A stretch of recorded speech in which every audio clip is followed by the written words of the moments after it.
Is the Fulton House building, the oldest building we'll see today, designed in 1898 by Frank Abbott, remodeled by architect Harry Weiss in 1982.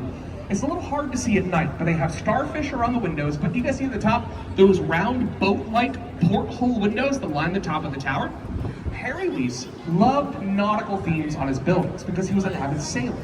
We see those themes in even more detail right here on the left-hand side with the Chicago River cottages in 1988. They've got their own marina or porthole windows. You see the triangles all over the outside here? The triangles are the same shapes of sails on his beloved sailing ships, because Harry Weiss was an avid sailor, again, which is why he liked to mix in these nautical themes with his buildings. Back over here on the right-hand side, we're coming up on the EBC, the East Bank Club, designed by Ezra Gordon and Dan Levin in 1979. It is a private, upscale health facility. Or in English, it's a very expensive gym. Oprah and both of the Obamas still have their annual memberships here. They still pay for it. They just haven't been downtown anymore. But whenever the EBC first came up here in 1979, it didn't have anything on the back. It was just a concrete wall that went right into the Chicago River. Because up to and including 1979, when it came up, it was still a very common practice to design your building so that it is facing away from the Chicago River. How are you and John enjoying it? Love it, buddy. I'm learning a lot. It's a beautiful night. And how's Natalie enjoying it? Super gross.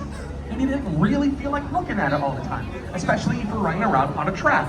But to understand why the EBC looks like it does on the back right now, we have to back up to before it was here in the mid-1960s, where we in the United States here passed what's called the Clean Water Act, where we as a nation collectively started to take better care of our nation's waterways and our act around them. That didn't really catch on in Chicago until like the early 1980s, and that's just because that's when we started to build like more residences and parks and like more people-facing things by the Chicago River, and that's when they wanted to join in on the fun. Put some new windows up for the trees and the ivy and the walkway to open it up to the river behind it. As we journey down the North Branch, a quick FAQ, Alex, does anybody live in the little green house next to the Grand Avenue Bridge? No, but I wish I did. That would be so cool. That is a bridge house. We're going under Grand Avenue Bridge. There's another one on the other side, which we'll see here in a second.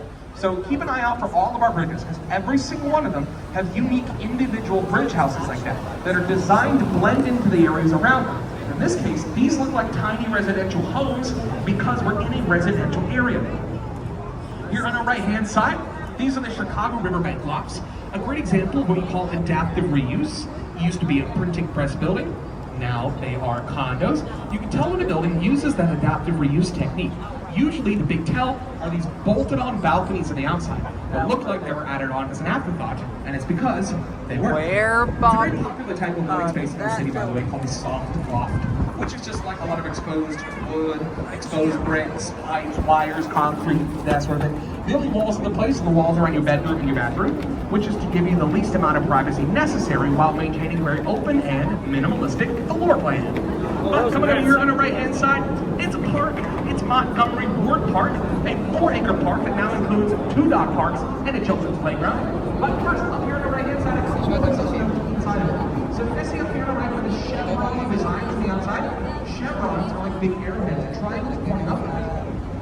There is theory on the park. It's sister on it. Right across the Kingsbury on the park. It's got the tiny chevron going across there. So Erie and Kingsbury on the park, both designed in 2002 by French architect Lucie